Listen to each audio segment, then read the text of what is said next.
The only way to stop getting into trouble, deeper into trouble, is to stop digging.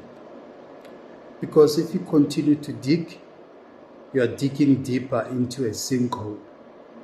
And you'll find yourself in a shaft now.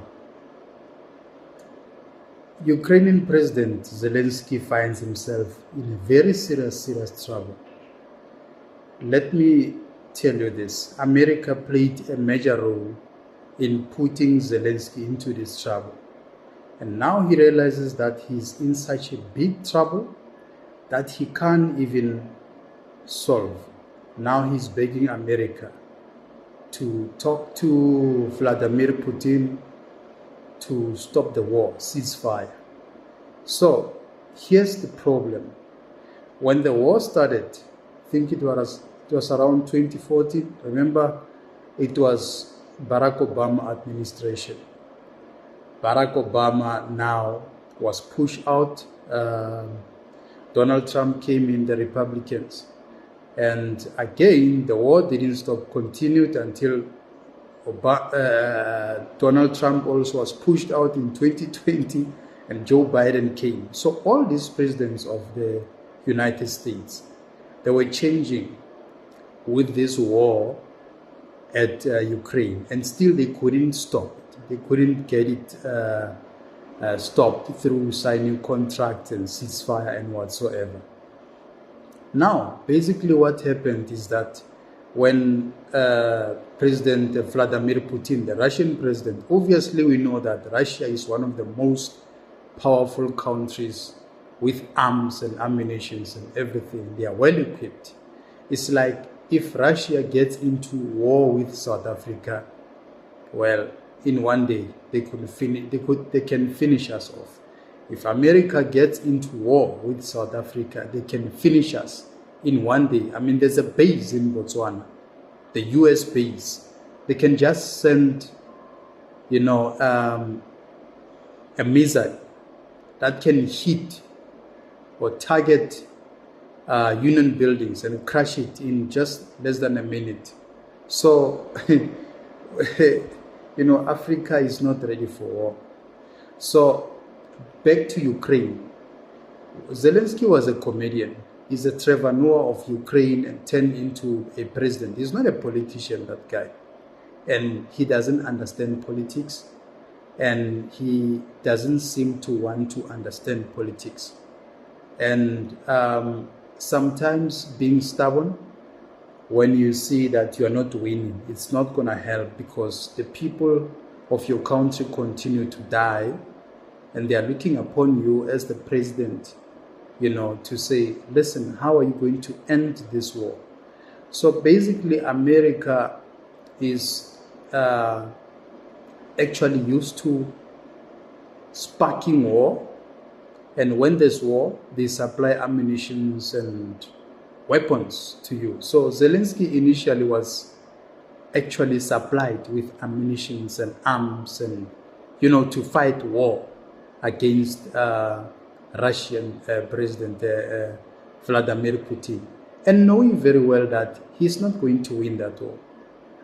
Right from the beginning, he should have known that he won't win the war. So why are you getting into a war that you actually know that you're not going to win it? Is it not wiser to find other alternative ways, to avoid getting into a war? If they are fighting for a piece of land or whatsoever, then how about they get an amicable solution where there wouldn't be any war? Or at least the war shouldn't be longer, because the longer it takes, the more it causes more casualties, people dying and everything. Sometimes it's common sense. Sometimes it's really common sense, because whatever you are, if you're a comedian, you want to be a president. If you're a businessman, you want to be a president, you should know that now you're becoming a politician. And becoming a politician needs someone who's very smart.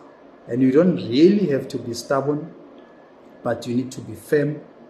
And then somehow you need to be willing to compromise. Because if you don't compromise, you might cause more damage than showing other countries, demonstrating that you are cheeky, you can, because for him to go to Donald Trump, it shows and it proves that he's really stranded now, and he wants the war to end, and they signed the deals of ceasefire and all of that. But why didn't you stop this war way long ago? It's been years and years and years. Vladimir Putin penetrating and occupying other parts of Ukraine. It's so sad that super powerful countries, they bully these smaller countries. It's so sad. And by the way, there's nothing that Zelensky could do, to actually protect his country. There was nothing he could do, because Russia is superpower. I am still waiting for the day when Russia gets into war with America. And if you look at that meeting that they have had Donald Trump and Zelensky. You can see that Donald Trump is actually now literally telling Zelensky that, listen, you're not going to win the war, and we have to help you. And America will not help you for free. They will help you in exchange of something. But at the same time, they have been giving him arms and ammunition to fight Russia, knowing very well. And they were not helping him. I mean, his people continued to die, and more casualties. And now the country is upside down. It's like Syria, in Aleppo in Syria, during the 2013, somewhere there, when there was war. You can see that they finished off that country. War is something that should be the least and very least. And these smaller countries should be more smarter than being cheeky, than being stubborn to say, no, we are going to war and all of that. Because the damage that these wars are causing are very, very horrible. So I don't know. I'm worried about his frustration, because now Zelensky, you can see that he is very frustrated and he's very impatient. But at the same time, you have to beg America. He's literally begging America to help him stop the war, sign the ceasefire, and speed up the process of the stopping of the constant attack, from Russia to Ukraine. Russia, Vladimir Putin is very much angry, and he's not going to stop. He said, if you're not willing to surrender, I'm going to continue to attack you, and it's not going to help him to be stubborn. Now he has to bow down. Now, when you surrender, when you accept that you have been defeated, you have to compromise. And by the way, even if he surrender now, whatever that he was trying to protect, it's too late. People have died. People's lives have been turned upside down. So it's so sad that Barack Obama, during his tenure, actually most of these African countries were attacked much more than any other president. And people, when he came in, they said, no, my black president, he has got African culture, kind of, because remember, his dad is from Uganda. So people hoped that things will be better, but unfortunately, racism continued, people continued to die, and poverty, nothing changed, literally. It's like when Mandela came, we were all happy that everything will change, and black people came and continued with corruption. They started to develop this stinky behavior, and now look at how the country is rotten, and there's too much racism that is uncontrollable, and it's showing its true colors on a daily basis. So It's so sad that politics, controls the universe, and people do not actually get to tolerate one another in that sense. So Zelensky doesn't have a choice but to surrender, but at the same time, it's a little bit too late because people have died, for the people to recover and to get back to their lives. It's so painful because some, they are crippled, some disabled, some they are going to live with this pain for the rest of their lives. I don't know, it's so sad, but it was a heated argument between him and Donald Trump and his representatives at the White House. And you can see that these countries, these powerful superpower countries, they bully these smaller countries, they bully them in a sense that they tell you what they want and you should be able to accept it, because if you don't accept it, it means now they will pull out. Because at some point Donald Trump said, now if you don't sign this ceasefire deal and all of that, then we're going to pull out, then you'll be vulnerable. Pulling out meaning we're not going to supply you with arms and ammunitions and fighting jets and whatsoever that they were supplying him with. Then he will be vulnerable, because Ukraine is literally vulnerable. Remember, even the John Steenhuisens went there in support of them and all of that. It didn't help. There's nothing that can stop that man, Vladimir Putin, the Russian president. You see, when he has decided to do something, there's nothing. Even Donald Trump is scared of Russia, because the Russian military is much more powerful actually than the US military. So that's why I'm saying, these are two superpower countries that they know that they will not easily get into a war, because now the world will stop. Everything will stop. If America gets into a war with Russia, everything will stop. It will be a 24/7, every ticking time. It's not going to be like the 9/11 attack by Osama bin Laden and all that, and that was once and people died and whatsoever.